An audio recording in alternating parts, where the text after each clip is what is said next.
ಡಾಲಾಯ್ತ್ ಅವರ ಸಾರಥ್ಯದಲ್ಲಿ the Friday Times news. Anand Gaddadevaramath ಗೆಲುವು ನಿಶ್ಚಿತ. ಎಚ್.ಕೆ. ಪಾಟೀಲ್. ಬಿಜೆಪಿಯ ಸುಳ್ಳು ಭರವಸೆಗಳಿಂದ ಬಸವರಾಜ ಬೊಮ್ಮಾಯಿ ಅವರು ಎದ್ದು ನಿಲ್ಲಲಾರದಷ್ಟು ಅನಾನುಕೂಲತೆಗಳನ್ನು ಎದುರಿಸುತ್ತಿದ್ದಾರೆ. ಹೀಗಾಗಿ ಕಾಂಗ್ರೆಸ್ ಅಭ್ಯರ್ಥಿ ಆನಂದಸ್ವಾಮಿ ಗಡ್ಡದೇವರಮಠ್ ಗೆಲುವು ನಿಶ್ಚಿತ ಎಂದು ಸಚಿವ ಎಚ್.ಕೆ. ಪಾಟೀಲ್ ಹೇಳಿದರು. ಅವರು ತಾಲೂಕಿನ ನಾಗಾವಿಯಲ್ಲಿ ಕಾಂಗ್ರೆಸ್ ಅಭ್ಯರ್ಥಿ ಆನಂದ್ ಗಡ್ಡದೇವರಮಠ್ ಪರ ಪ್ರಚಾರ ಮಾಡುವ ಸಂದರ್ಭದಲ್ಲಿ ಸುದ್ದಿಗಾರರೊಂದಿಗೆ ಮಾತನಾಡಿ, ಆಪ್ಕಿ ಅಕೌಂಟ್ ಕೋ 15 लाख ಡಾಲೂಂಗಾ ಎನ್ನುವ ಮೋದಿ ಮಾತು, ಈ ಮಾತು ಜನರ ಮನಸ್ಸಿಗೆ ಒಮ್ಮೆಲೆ ಥಟ್ಟನೆ ಅಂತ ಬರುತ್ತದೆ. ರೈತರಿಗೆ ಆದಾಯ ದುಪ್ಪಟ್ಟಾಗುತ್ತೆ ಎಂದು ಹೇಳಿದ್ದರು. ಯುವಕರಿಗೆ 2 ಕೋಟಿ ಉದ್ಯೋಗ ಸೃಷ್ಟಿ ಮಾಡುತ್ತೇವೆ ಅಂದಿದ್ದರು. ಇವೆಲ್ಲ ಅವರ ಹಿಂದೆ ದೊಡ್ಡ ಭಾರಗಳಿವೆ ಎಂದರು. ಕುಸ್ತಿಯಲ್ಲಿ ಬೊಮ್ಮಾಯಿ ಅವರು ಮೊದಲು ದಾವಣಗೆರೆ ಚಾರ್ಲಿ ಇದ್ದರು. ಆದರೆ ಈಗ ಮುದುಕರಾಗಿದ್ದಾರೆ.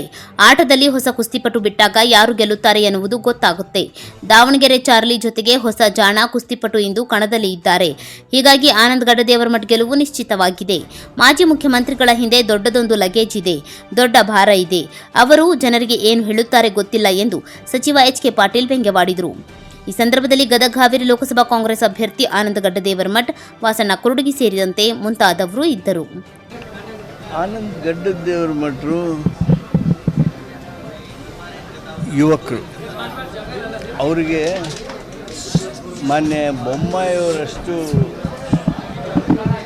ಅನುಭವ ಇದೆ ಅಂತ ನಾನು ಹೇಳೋದಿಲ್ಲ, ಅವರಷ್ಟು ಚಿರಪರಿಚಿತರು ಅಂತ ಹೇಳೋದಿಲ್ಲ.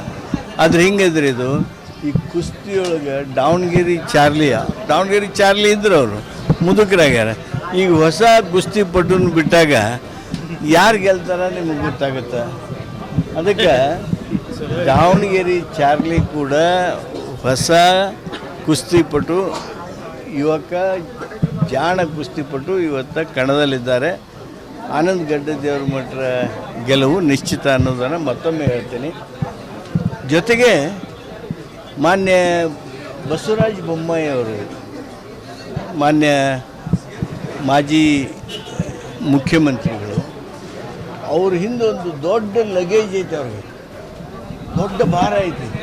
ಅವ್ರ ಜನರಿಗೆ ಏನು ಹೇಳ್ತಾರೋ ಗೊತ್ತಿಲ್ಲ. ಮೋದಿ ಅಂತೇಳಿ ಇವ್ರು ಹೇಳಿದ ಕೂಡಲೇ ಅವ್ರ ಜನರ ಗಮನಕ್ಕೆ, ಜನರ ನೆನಪಿಗೆ ಏನು ಬರ್ತಂದ್ರೆ 15 ಲಕ್ಷ ಆಪ್ಕಿ ಅಕೌಂಟ್ ಮೇ 15 लाख ಡಾಲೂಂಗಾ. ಅದು ಜನರ ಮನಸ್ಸಿಗೆ ಒಮ್ಮೆಲೆ ತಟ್ಟಂತ ಬರ್ತದೆ, ನೆನಪಾಗ್ತದೆ. ರೈತರಿಗೆ ನಿಮ್ಮ ಆದಾಯ ದುಪ್ಪಟ್ಟು ಮಾಡ್ತೀನಿ ಅಂದಿದ್ರು, ರೈತರಿಗೆ ನೆನಪಾಗ್ತದೆ.